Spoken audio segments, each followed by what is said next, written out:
बिरज की छोरी से मैया करा दे मेरो ब्याह। गाएंगे नहीं, इसलिए नहीं गाएंगे क्योंकि समय बहुत हो जाएगा। हम अभी गाने लगेंगे तो आपको घर जाके दूसरा गाना सुनना पड़ेगा। प्रेम से बोलिए भक्तवत्सल भगवान की। मैया कहती है अच्छा लाला तेरो ब्याह ना कराऊंगी। का करेगो? कन्हैया कहते मैया सोच ले, जो नहीं ब्याह कराए तेरी गैया ना ही चराऊं, ना तेरी गैया चराऊंगो, ना तेरो माखन खाऊंगो, ना तेरे गैयन को दुग्ध पीऊंगो। मैया कोई काम नहीं करूंगो। मैया बोली तू तो ऐसे बताया रहा जैसे पूरा घर तेरी माध्यम से चले, ना करे काम। कन्हैया बोले मैया सुन, ब्याह नहीं कराएगी ना, सोच ले मैया, ब्याह ना कराएगी तो श्रृंगार भी ना कराऊंगा मैं। मैया बोली बिल्कुल श्रृंगार ना कर, तू तो कारो करूटो सो है, तेरो श्रृंगार कर देने से तेरी सुंदरता नेक्सी बढ़ जाए, मत करा श्रृंगार। ऐसे ही एकदम घूम तो रहे दिन रात, मैं दाऊ दादा को श्रृंगार करूंगी। ठाकुर जी सोचे मेरी ये धमकी भी पीछे हो गई। मैया सुन तो, अब ठाकुर जी मक्खन लगाए रहे मैया को, मैया तू ब्याह कराए देगी ना तो मैं तो को रिटायरमेंट दिलवाए दूंगो। मैया बोली मतलब? ठाकुर जी कहते मैया अब तो को खाना ना बनाने पड़ेगा। मैया बोली कौन बनाएगा? ठाकुर जी बोले मैया भोजन में बनवाऊंगा 56 प्रकार के, लेकिन इसके लिए राधिका गोरी से बिरज की छोरी से अरे मैया करा दे मेरो ब्याह। मैया बोली ना मैं तो बनाए लूंगी मैं भोजन, मोह कोई आपत्ति ना है भोजन बनाए वैसे। कन्हैया बोले मैया अंतिम धमकी दे रहा हूं, अगर मेरे ब्याह ना कराएगी तो चौक पे खड़े होके चिल्ला चिल्ला के सबन को बताए दूंगा कि मैं केवल नंद बाबा को छोड़ा हूं, यशोदा मैया मेरी कछू ना लागे। मैया को फिर हंसी आ गई। मैया ने लाला को पकड़ लियो, गोद में बैठाई लियो, स्तनपान कराने लगी मैया।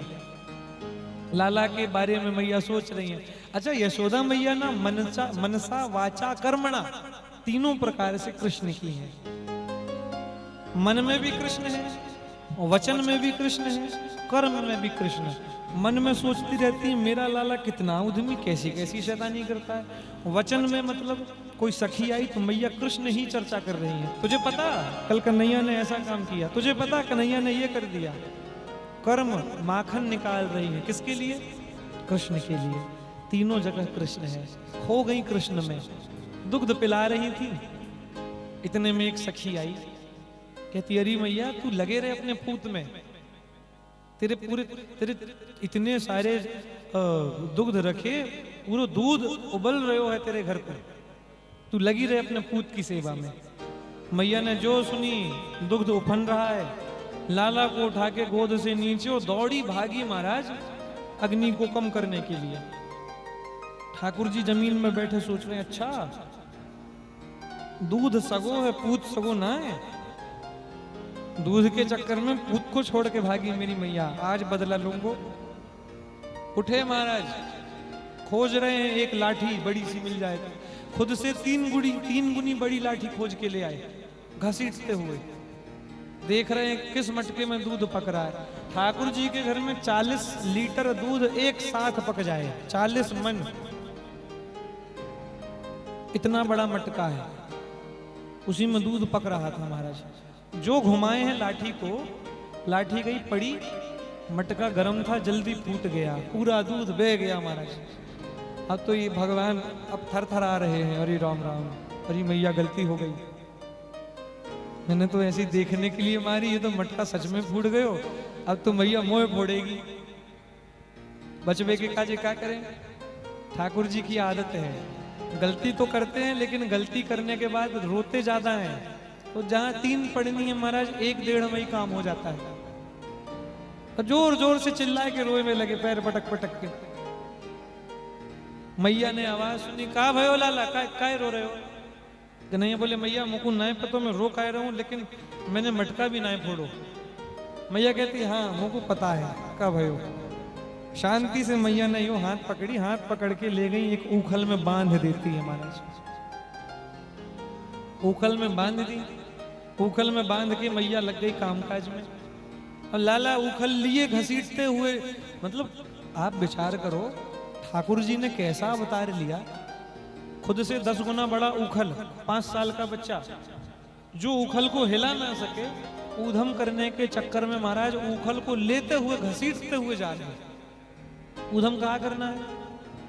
ठाकुर जी के घर के द्वार के बाहर एक पेड़ लगा है इस आकार का।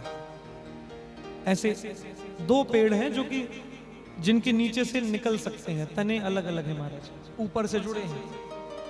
ठाकुर जी खुद को देखते हैं, फिर ऊखल को देखते हैं। अच्छा, कन्हैया की आदत है जब घर को आते हैं खेल के, सब लोग किनारे से आ जाते हैं, इधर उधर से आ जाते हैं। कन्हैया जानबूझ के पेड़ के नीचे से घुस के ही आते हैं महाराज।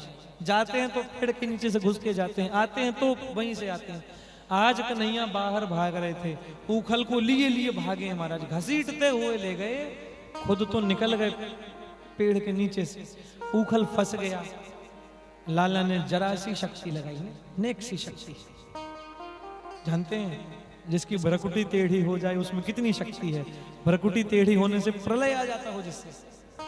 नेक सी शक्ति लगा के आगे बढ़े, पेड़ 2 भागों में बट गया। पेड़ के भीतर से 2 बड़े सुंदर पुरुष निकल के आए। पुरुष आए महाराज, और पुरुषों ने कृष्ण जी से कहा, वाणी गुणानुकथये श्रवणो कथाया हस्तौ च कर्मशो मनस्तव पादयोर्नः स्मृत्यां शिरस्तव निवास जगत प्रमाणे दृष्टिः सतां दर्शनेस्तु भवत्पनुना। 2 पुरुषों ने कहा,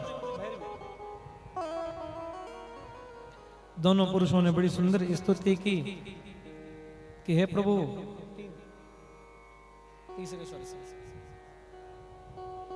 हे प्रभु आपकी वाणी, आपके गुणों की कथा कहते कहते हमारी वाणी रुक जाएगी महाराज, लेकिन आपके गुण पूरे नहीं होंगे। कन्हैया बोले कौन हो तुम? दोनों पुरुष कहते महाराज हम यमल और अर्जुन हैं। यमल अर्जुन वृक्ष हैं, वास्तव में हमारा नाम मणिग्रीव और नल कुबेर है। भगवान बोले तुम कौन? पुत्र कहते हैं महाराज वास्तव में ना हम कुबेर के दोनों संतान हैं। नग्न होके स्नान कर रहे थे, सोई ये स्थिति हुई, पेड़ बनना पड़ा। आपके दर्शन से आज मुक्त हुए हैं। ये दोनों गए।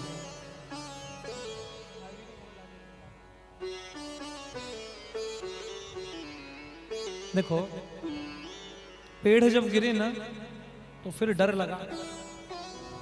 नंद बाबा डर गए, घनानंद डर गए। इनको डर लगने लगा कि भाई जिस दिन से कन्हैया ने जन्म लियो बाद दिन से रोज एक नए राक्षस को आक्रमण, तो कहीं उड़ा के ले जाएं, तो कहीं गोद में उठा के ले जाएं महाराज। अब ये देखो ये पेड़ अपने आप टूट गए। नंद बाबा को चिंता भई। नंद बाबा ने कही हमको लगता है कि हमारे लाल यहाँ सुरक्षित ना है, इस स्थान को छोड़ देना चाहिए, गोकुल से कहीं और चलें। कहाँ जाए महाराज? देखो ये माता पिता ही कर सकते हैं। प्रेम करने वाले आपको 1000 लोग मिलेंगे महाराज, लेकिन माँ पिता जैसा प्रेम कोई नहीं करता। नंद भवन इतना बड़ा है, इतना बड़ा है, इतना बड़ा है कि एक चौक में 10 लाख गाय खड़ी हो जाएं, ऐसे 85 चौकों से बना है। नंद बाबा ने एक बार में ही नंद भवन त्याग दिया। नहीं रहूंगा यहाँ, मेरे बच्चे को कष्ट हो रहा है। कहाँ जाएं? घनानंद कह रहे हैं बाबा एक ही स्थान है, मैं देख रहा हूं। घनानंद मतलब नंद बाबा के छोटे भैया।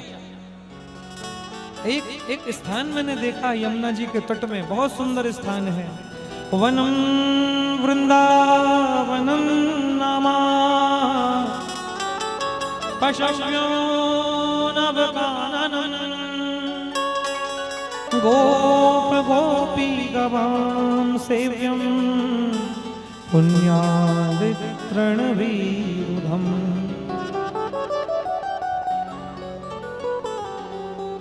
बाबा एक वन है वृंदावन, गोकुल से कुछ दूर यमुना जी के तट पर है। नंद बाबा ने कहा कैसा है वृंदावन? घनानंद कह रहे हैं महाराज, प्रेम की पिपास देख देख निज प्रेमियों को, प्रेम का समुद्र सीमा तोड़ के बहाया है।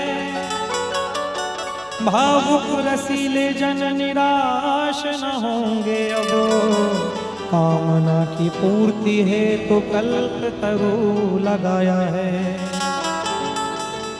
चिंतामणि जड़ित चारु चादर बिछाही जहां, भांति प्रतिभांति कुंज कुंज से सजाया है।